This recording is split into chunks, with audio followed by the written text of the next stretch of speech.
Today's topic is demons. We're going to look at it through a historical lens. We're going to look through it from a Jewish lens, all the way from biblical times up to the modern era, and kind of get like a crash course explanation in how Jews had viewed demons. Kind of obscure topic, but a fun one nonetheless. I'm sure it'll be fun for everyone. The biblical text, the Talmudic sages, and all throughout rabbinic tradition, there are innumerable references to malevolent powers that are identified as demons. Now, these demons, or evil spirits, are non-human influences which can manipulate people in an assortment of ways. The prevalence of the topic of demons was summed up by Rabbi Manasseh ben Israel, a 17th century sage, who said that the opinion of all Jewish authorities is that the biblical references to spirits are to be taken literally. Many Talmudic statements can be interpreted allegorically. However, demons cannot. The sheer number of Talmudic references to these sources demonstrates that we are dealing with some sort of actual phenomena. That's the Maratchias in Shabbos. Now, the Babylonians were famous for their magic way back when, and their demonology, similar to Egypt in the time of Moses, which was also steeped in magic. Now, it's difficult for us today to sort of fully grasp what, belief in demons meant to the ancients, because these forces, for them, played a very active role in their life, but today, in the modern era, in civilized society, it seems that most people would reject this, that the average person today is not really concerned with demons. We're kind of beyond that.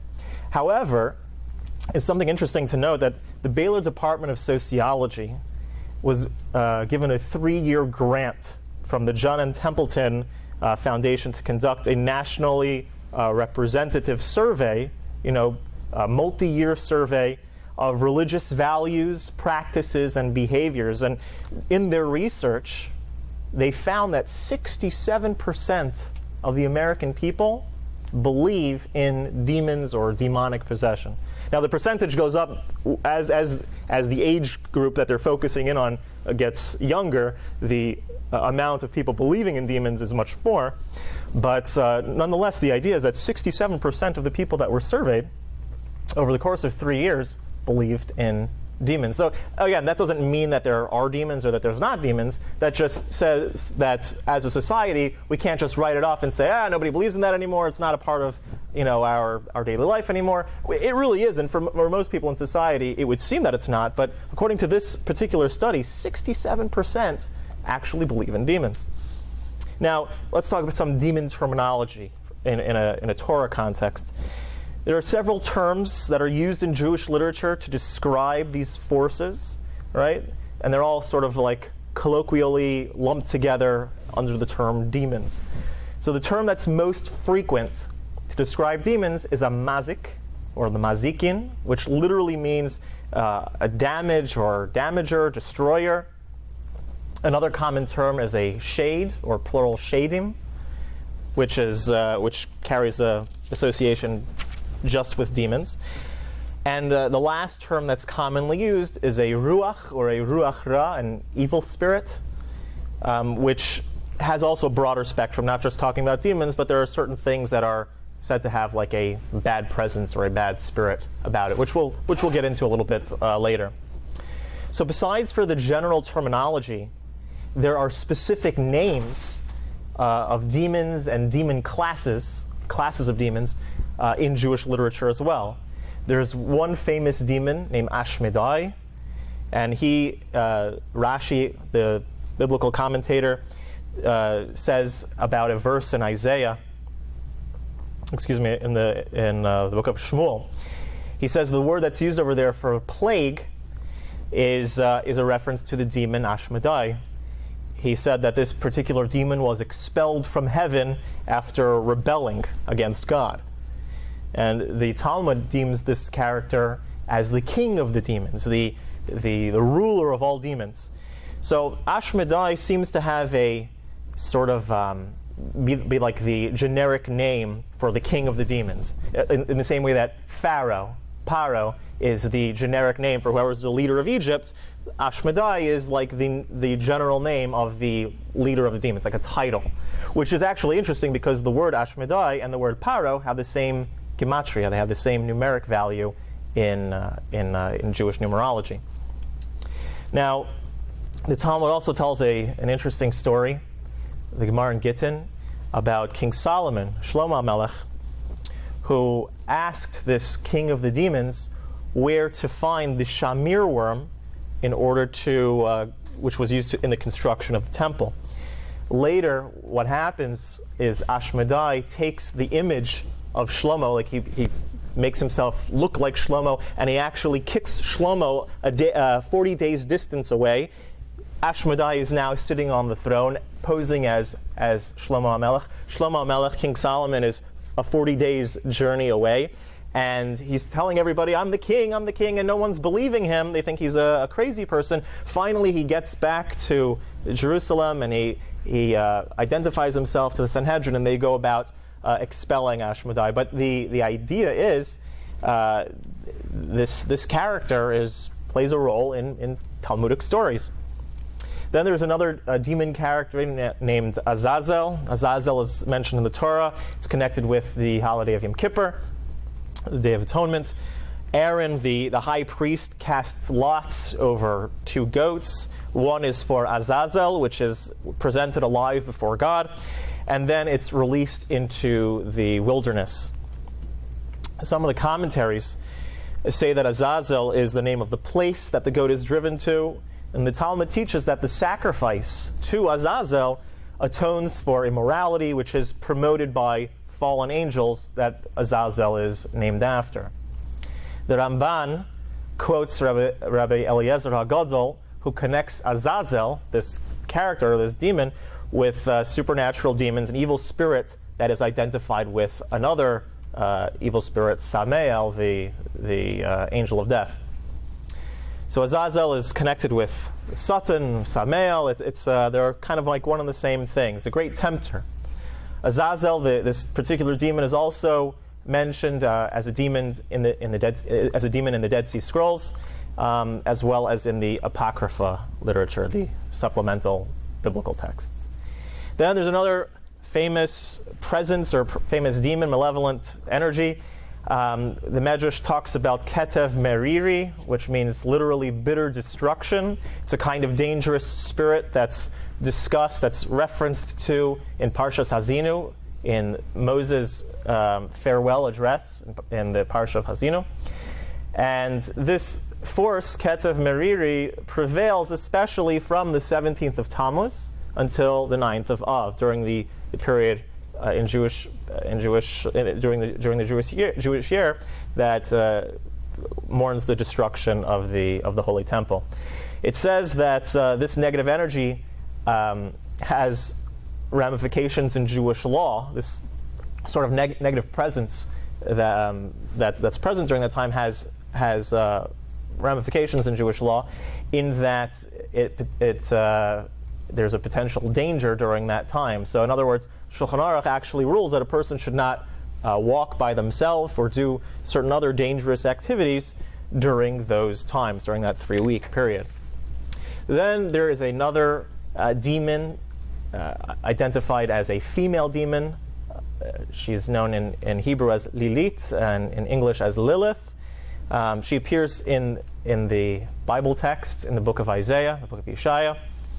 And some commentaries on the verse where it speaks about her, they talk about her as the mother of all demons. She is the queen of the demons.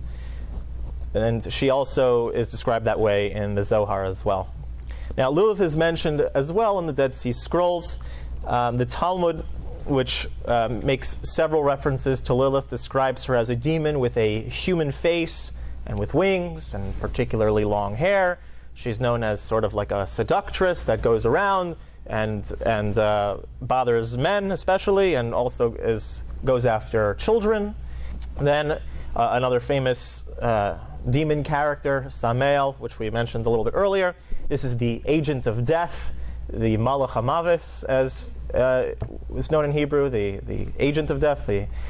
Some say that this agent was created on the first day of creation with the creation of darkness. Other authorities would like to say that this particular entity was not created until after Adam and Chava, Adam and Eve, committed their sin. Interestingly, the Zohar describes the snake in the Garden of Eden as being synonymous with both the evil inclination and the angel of death. So sort of like a physical embodiment of this spiritual entity. There are many other demonic names mentioned throughout the Talmud and throughout Jewish literature. We're not going to go through all of them, but just know that they happen to have a fairly wide presence. Now, one thing that's interesting is that there is a very large, quantitatively, there's a lot of references to demons in the Babylonian Talmud. There aren't hardly any in the Jerusalem Talmud, in Talmud Yerushalmi.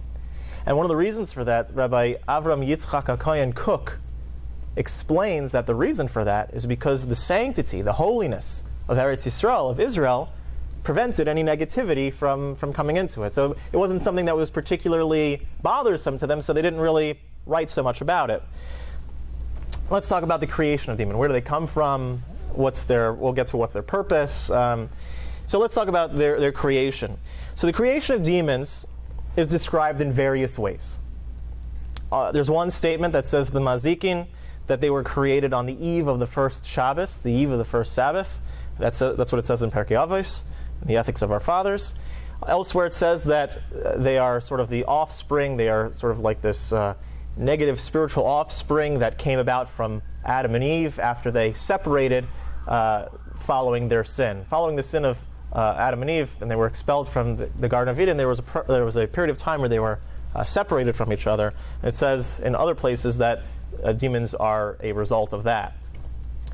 Jewish tradition teaches as well that when Noah was gathering all the animals onto the ark, 7 of the kosher animals, 2 of the non-kosher animals, Rashi mentions very clearly that there was also 2 demons that were taken to sort of, I guess, prolong their existence, keep them in existence. Another place where we see demons in the biblical text is that during the Tower of Babel, there were 3 factions, 3 different groups with 3 different motivations as to why to build this tower. So one of the factions that wanted to go to war with God, it says that their punishment was they were transformed into demons. That's one of the things that took place. In some context, in some texts of Jewish mysticism, becoming a demon is also the destined punishment for some of the wicked. That could be like your punishment. Anyway, so how do they look? What's a demon look like? So again, just for FYI, whenever we give a description of spiritual matters, we always have to remember that these are anthropomorphic associations. In the same way that when we open up a copy of the Torah, we open up the Bible and it describes God as taking us out with a strong hand and an outstretched arm, or God spoke these words, or He heard the cries of the people, that God does not have ears, does not have a mouth, does not have arms. These are sort of borrowed terms in order that we can relate to it. In the same way, when the Talmud and our collective Jewish literature is explaining demons or anything spiritual, the terms that are being used are not meant to be taken in the most literal of sense. They basically are certain physical descriptions that are that are related over in Jewish literature to sort of emblematically shape some sort of aspect of truth about the nature of demons.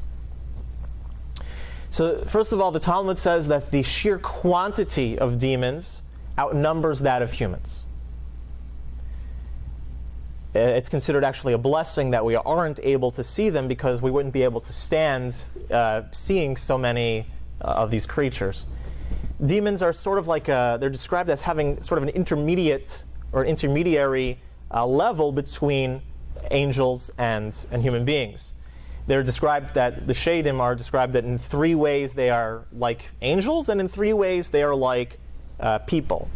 So they are said to have wings and fly from one end of the earth to the other, and they know the future. That's like the angels. And they also eat, drink, and die, and reproduce, just as humans do. Although in normal circumstances they are invisible, the Talmud actually offers certain diagnostic ritual as a means of sort of detecting them. So demons can also have the appearance of a human being as well. We mentioned the story of King Solomon. That is also an option as well. Rashi actually distinguishes between the appearances of each genre of demons in various places. Now, their effects, various sources in Jewish tradition say that the power of demons sort of shifts between different hours of the day, different weeks, different days of the year, times of the year. The Talmud says that evil spirits are more of a threat in the evening. They sort of prefer the night hours or whatnot. Also, demons are said to avoid groups. So it's like buddy system. If you're working in buddy system, then you have no need to fear the demons. Now, this next section that we're going to talk about is something really, really strange and really interesting as well. Okay, we're going to talk about demonic sightings in Jewish law. How there are certain roles or certain situations where the proposal of an interaction with a demon is presented, and how Jewish law would sort of treat that. Very interesting. Take a look.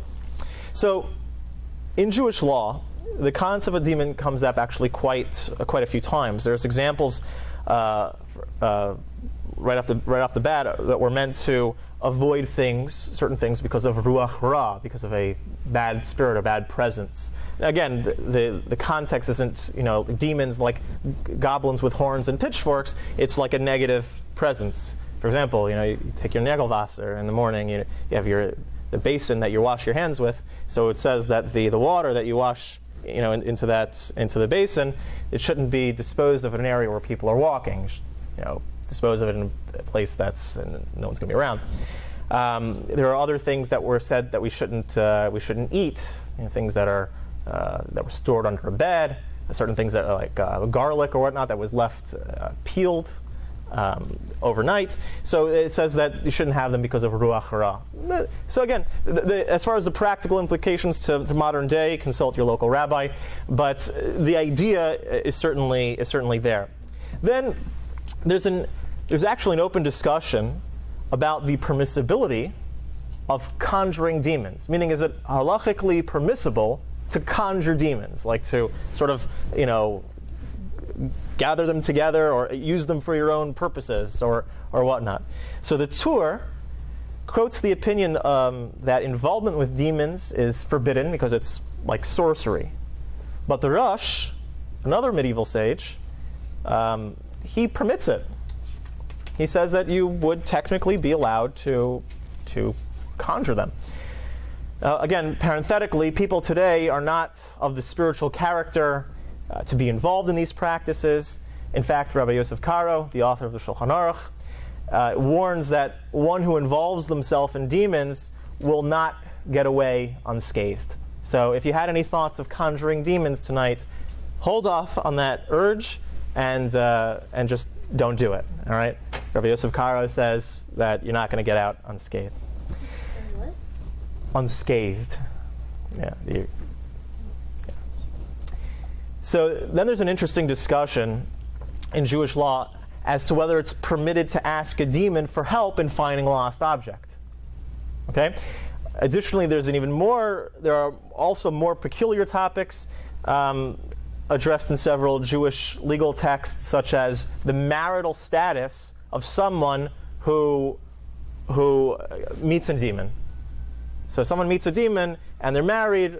Like, what's their Jewish legal status as far as, is it considered adultery or or not. This is actually something that is discussed. A further, and somewhat related topic also centers around a bill of divorce, a get.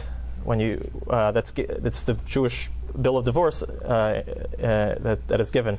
So traditionally, this is something that is initiated by the husband. So the Mishnah teaches that if, let's say, you hear some voice calling out from a pit. There's a pit or like a well, and you hear a voice calling out. It says, please write a bill of divorce to my wife and give it to her. So what Jewish law teaches, the Talmud says that we listen to him, we write the bill of divorce.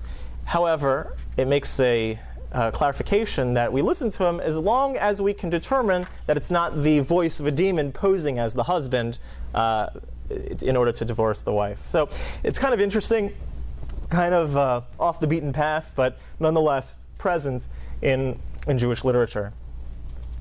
So with these few examples, we can gain some insight of just how permeated demonic presence is within the Talmudic and the Jewish legal writings.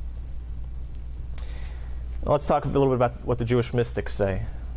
So the Ramchal writes that all of the non-legal sections of the Talmud contain ideas that are too esoteric to be presented to the general public, who would surely misunderstand them.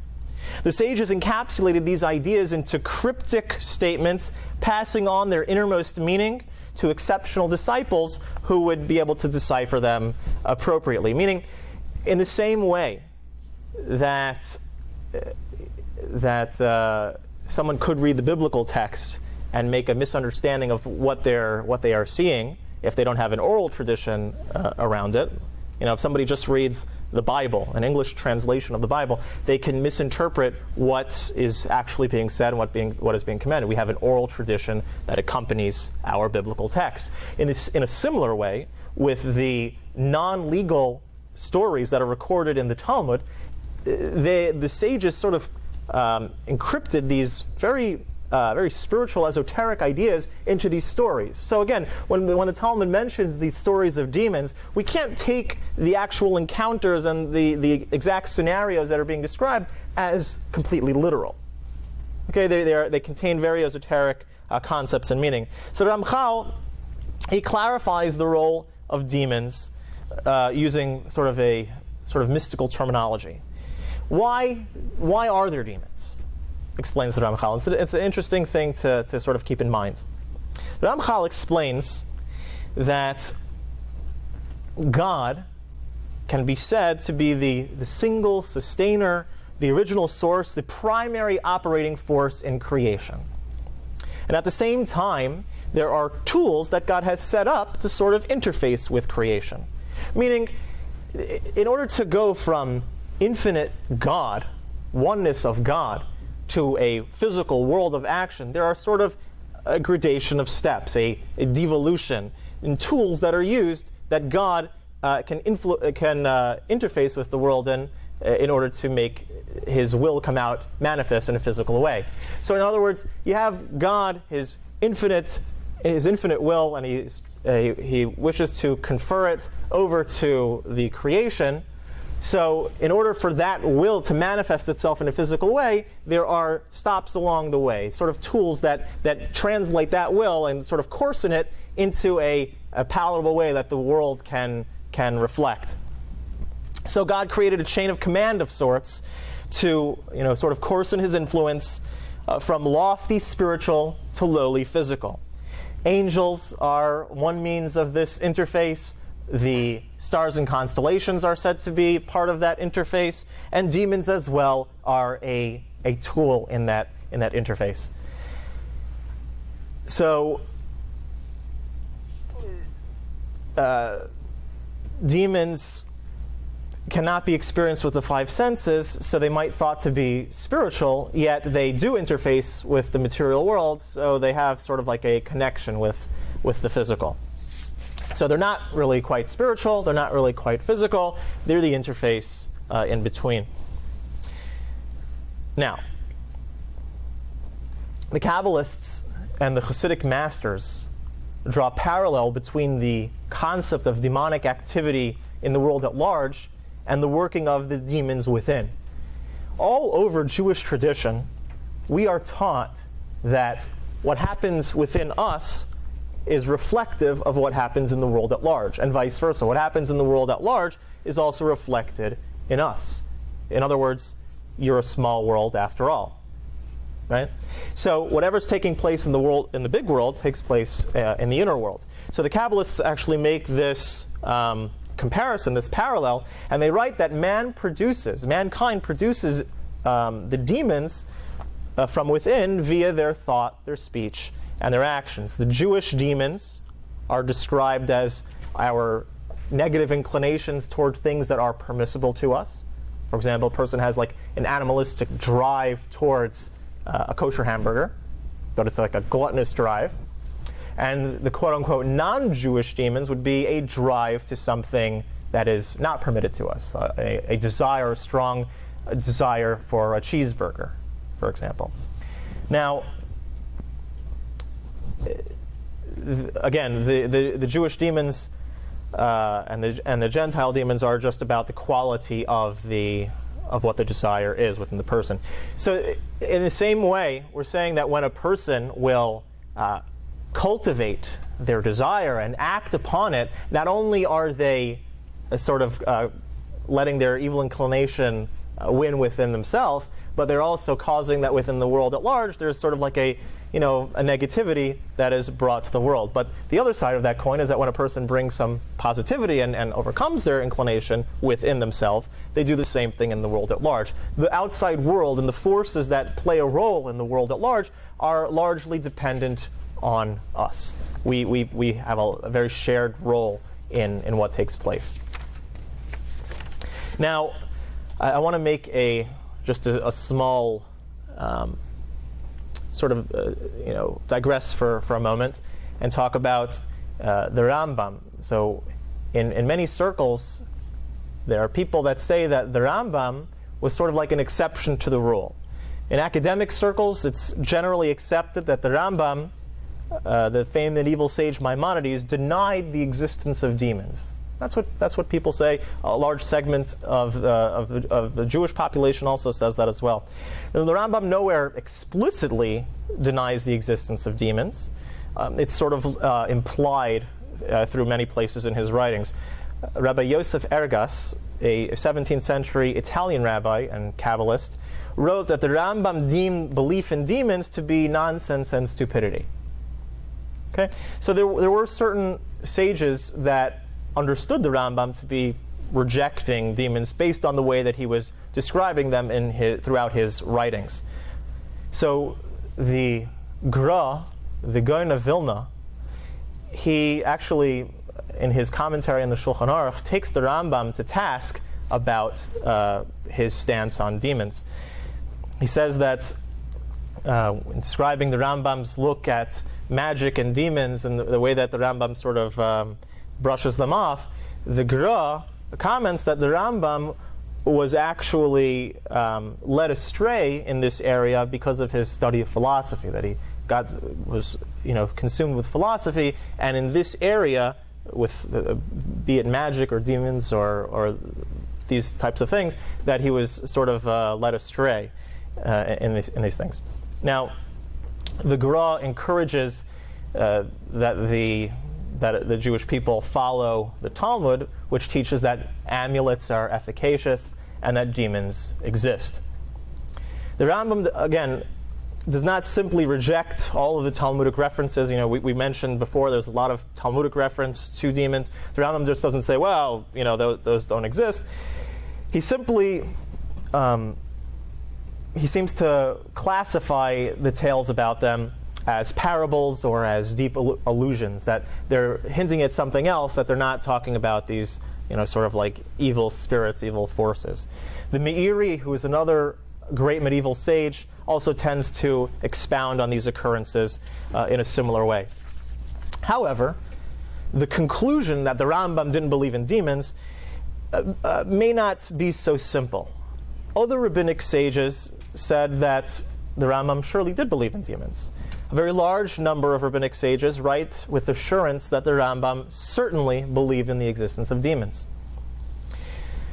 There's an early 20th century scholar, head of the yeshiva Or Torah in Stanislav, which is over in Europe, claims that demons were simply not found where the Rambam lived, and calls it utter nonsense to say that the Rambam didn't believe that demons ever existed. He said that they just weren't prevalent in that time and that place. But to say that the Rambam never believed that demons never existed, he said, is preposterous. The Kotzker Rebbe, Rabbi Menachem Mendel of Kotsk, writes that in the earlier generations, demons existed. However, the Rambam, as a towering legal authority, was actually able to change material reality through his Jewish legal pronouncements. We know that in Jewish tradition, in Jewish law, a Paisek, a Rav, when they make a decree, so the reality conforms to that reality. In other words, a person comes to the Rav or a Paisek with a chicken, and you want to know, is it kosher or is it not kosher? Like the way that it was shechted, was it done properly, not properly? So when the Rav, based on his understanding of Torah, makes the psak and says kosher, the material reality of that thing is that it is kosher. In other words, we think, sometimes people like to ask, well, what if the Rav is wrong? Or what if the Paisek is wrong, saying that it was kosher? He's not wrong. Because once he says kosher, material reality conforms that it is kosher. Obviously, if he's doing it, as a God-fearing individual who knows a lot of Torah, knows how to apply it. So his psak actually changes the material reality. So the Kotzker Rebbe said about the Rambam that the Rambam wasn't saying that demons never existed and whatnot, but when he was saying, when he wrote in such a way that implied that demons didn't exist, what he was actually doing was making a psak that demons should no longer exist. And he was sort of like eradicating demons from the world. And when he made this decree, it was sort of agreed upon on earth that there would be no more demons. So that's how the Kotzker Rebbe explains the Rambam's position, which seems to, again, be dismissive of demons. The Minchas Elazar, the Rebbe of Munkach, so he actually has a very interesting look at what the Rambam was doing in his approach to demons. Says that in the Talmud, in the Gemara in Pesachim, it says that demons can only bother someone who is bothered by them. I mean, if you're not trouble with them, if you don't bother with them, they won't bother you. Okay? So, being that the Rambam was living in an area, he lived in Egypt in medieval times where belief in demons was very prevalent, there was actually a grave danger to those people. Why? Because they believed in them. So again, the Talmud says that demons will only trouble someone who is troubled by them. They'll only bother someone who's bothered by them. So if you kind of write them off, you kind of disregard them, they'll disregard you, right? So the Minchas Elazar says that what was the Rambam doing? The Rambam's living in medieval Egypt, where everyone's believing in demons and magic and sorcery and whatever. So he implies demons don't exist. The Rambam says, demons don't exist, in order that the people stop believing in them, and then they won't be affected by them. It was sort of like a way to protect the people. That's what the Minchas Elazar says. So again, it seems that there's more to the story than meets the eye, and we can't just dismiss the Rambam as being a non-believer in demons. Now, what about demons nowadays? That's the question that everyone wants to know. When they're walking back to your home, are you going to be attacked by the demons? So, the Gaonim, even in the times of the Gaonim, they write that in their day, evil spirits were not as numerous as they were in Talmudic times. One of the things that we have to know is that spiritually, we are undergoing sort of a devolution of sorts. Devolution meaning that the earlier generations, most connected with the creation of Adam and Eve, created by God's hand, or the generation connected with the giving of the Torah, the pinnacle of spiritual experience, every generation that goes by is one generation further removed from that level of perfection. So every generation that goes by, or every period that goes by, is a less spiritual time. We are more sort of calloused to our spiritual abilities, what we can perceive and whatnot.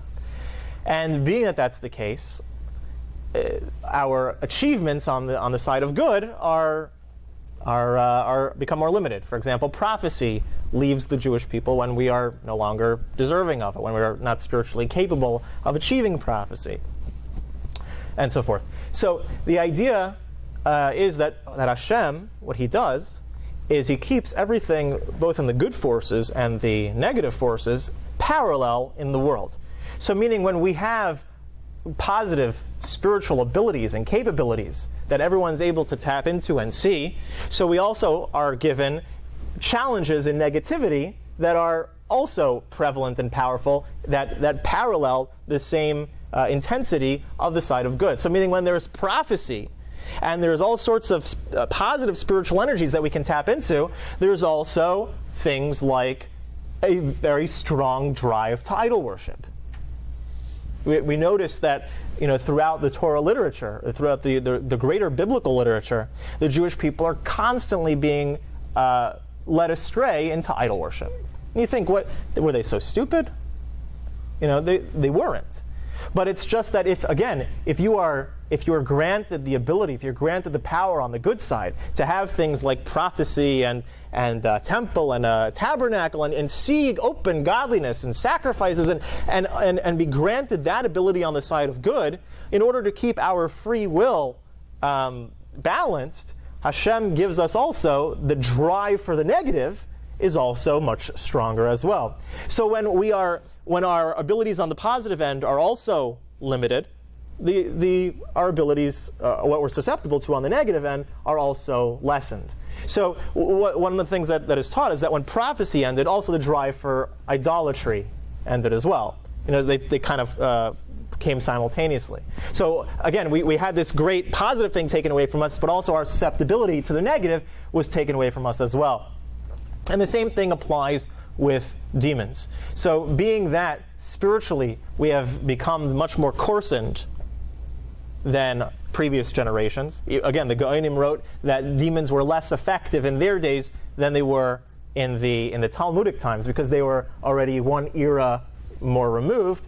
So how much more so in our days, that our susceptibility to demons, because we're so coarsened on the positive, of course we're so coarsened spiritually in the positive light, that our susceptibility to the any bad things that could come from demons is also weakened. It's practically non-existent.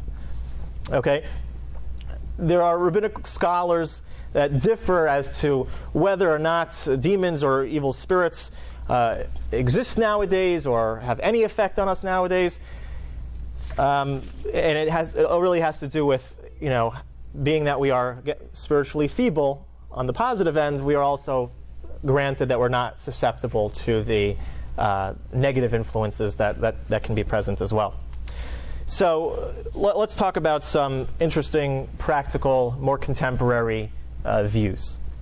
So Rabbi Tzadok HaKohen of Lublin, who was a great 19th century Talmudist, who later became a Hasidic master, he personifies these psychic forces that aid a person's life in the positive as like angels, and things that either thoughts or illusions that hinder a person as demons. So again, if a person wants to grasp a sense of what it's like to having sort of an angel helping you or a demon hurting you, it can be likened to when we have positive thoughts and good aspirations and good drive towards the positive. That's like it's like being helped by an angel, and negative thoughts or illusions or whatnot that hinder us and hinder our progress is similar to having a demon up against you. Now, another interesting more contemporary source, Rav Aaron Soloveitchik, he explains that these invisible, malevolent demons that are discussed in Talmudic times are actually referring to germs and bacteria. He says that this was the language that was available to the Jewish sages to describe those thousands of harmful influences that surround a person at all times. Meaning, they didn't have in the lexicon of the Talmudic sages to describe what was actually taking place, so they described it as like sort of demonic energy, the things that will harm you, and they're all around us, and whatnot. So germs and microscopic bacteria, again, were not part of their language. They didn't have the sages couldn't say that there's these microscopic bacteria that are out to get you. So Rav Aaron Soloveitchik, contemporary Jewish sage, tells us that these things may have been referenced to like germs and bacteria, and that was just the way that the language that the sages had to sort of describe it. You know, if you look at these, what bacteria looks like under a microscope, it probably looks like this like hairy creature or whatnot. And the sages were using the terminologies that they had access to. So that's his opinion. That's sort of his view.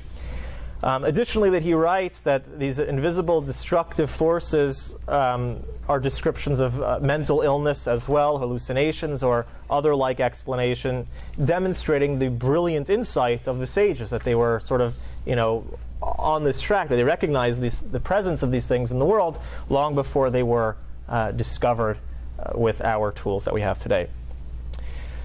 The Rebbeim really seemed to not get too into demons.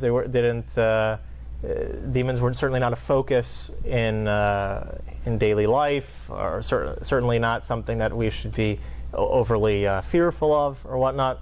I believe it was the Minchas Alazar that says that the Baal Shem Tov sort of banished demons from civilized areas as well. So. And that's already a few generations back. So now, I mean, there's really nothing to worry about, because our spirituality of the average person from the time of the Baal Shem Tov is lacking tremendously, and so our susceptibility to negative influence correspondingly is there as well. So there's very interesting insight from Rabbi Yitzchak Hutner, the Rosh Yeshiva of Chaim Berlin. He gives an interesting perspective of the Rambam on demons, which helps bring sort of philosophical clarity to the entire concept. He writes like this.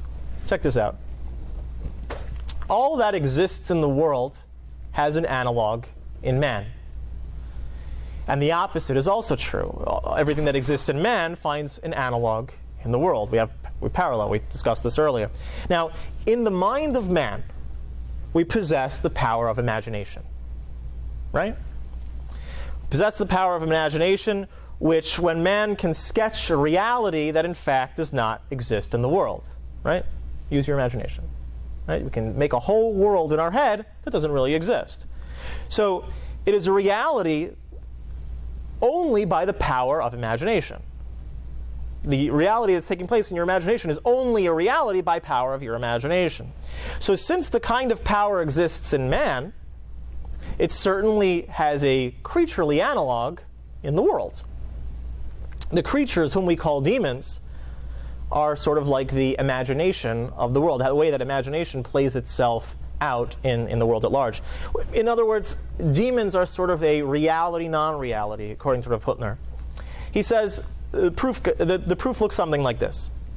When we speak about something as being a figment of your imagination, what do we mean? The thing is not real. It's a figment of your imagination. It has no reality. However, to the researcher in human psychology, at the moment of his examination of the inner workings of the mind, is imagination a reality? Yes. So, in other words, there is a concept of imagination. Imagination is something that we have, that there is a tangible concept called imagination, yet the very being of what is contained in the imagination is fantasy, is not real. So is imagination real? Well, yes, there is a concept of imagination, and to the one imagining the imagination, he is really imagining an imagination. So imagination does exist, but imagination doesn't exist.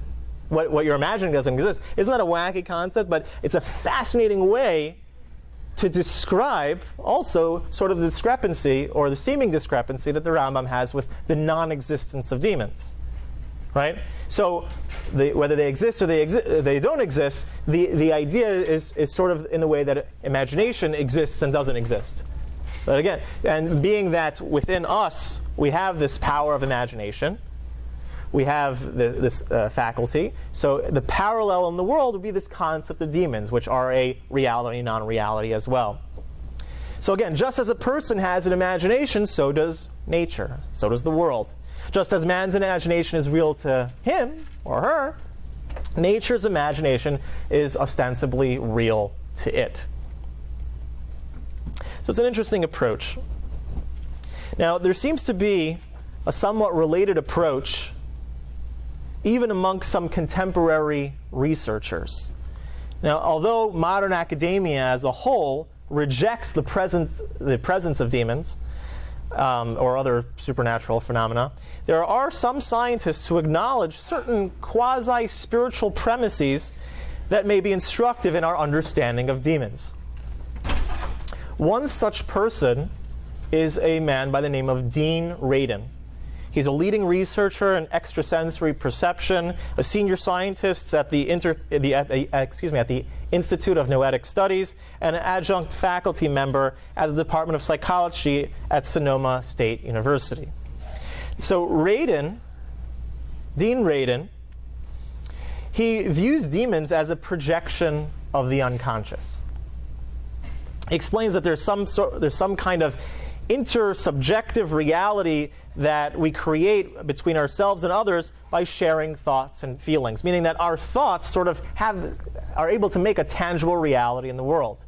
So in other words, he's sort of the idea of what we were talking about from the Jewish mystics, that everything that happens within us happens in the world at large, and every time we cultivate within ourselves our negative urges, that the negativity in the world also ensues. And when we cultivate our positive inclination, the positive in the world increases as well. So he explains it that our thoughts actually can have a tangible reality and effect in the world. He says our intentions, to some degree, can affect the world around us more than other people think. One might sort of create a shared mental space, which can appear, as it were, for lack of a better term, as an angel or as a demon. So when this professor actually, so he was discussing ghosts and hauntings and demons, he rules out the idea that these are exclusively psychological in nature, and suggests that there is some tangibility to the claims as well. He proposes that these entities came from many years of people paying close attention to a given space, meaning when this happens, so you have a building that they say is haunted. So he says that when they say it's haunted or there's demons there or whatnot, he's saying that it's not just psychological that these demons exist there or that this presence exists there, meaning that because so many people have experienced such negativity there or placed such negativity with their thoughts in this place, that the material reality actually conforms to the thoughts, and it's given some sort of presence in that place. Again, so when people are thinking negatively or looking at something as a negative energy or negative force, he says when this happens, it actually changes the energy of the place. And when somebody new comes along in the vicinity, perhaps that person, it will resonate in a different person in the same way, with the intentions that went back to that initial person. He calls the idea place memory. That if a person has negative associations about a place, and a lot of negative stuff happened in a place, and people are thinking negatively about a place, he says that there's a concept called place memory, that the tangible space of that area actually carries with it a certain negative energy.